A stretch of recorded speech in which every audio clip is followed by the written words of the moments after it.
ఇందాక బ్రదర్ కేఫా ఒక చక్కని ఏమన్నా ఉపమానం చెబుతూ మా బాబుని బెత్లెహేము పంపించాను, వాడేంటో దేవుడు వాడైనాడు అన్నట్లు.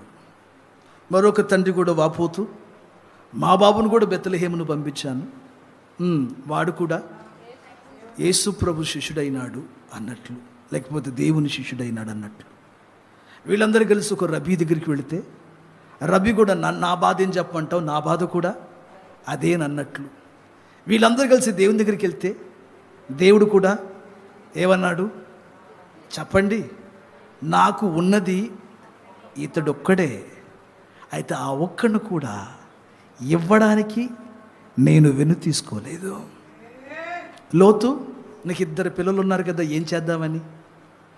అబ్రహాము, నీకున్నవాడు ఒక్కడే, ఆ ఒక్కవాడునైనా నువ్వు నీ కుమారుడు ఏం చేశావు, నాకు ఇవ్వడానికి వెను తీయలేదే, అక్కడే దీవించేశాడు. స్తోత్రం చెప్పండి.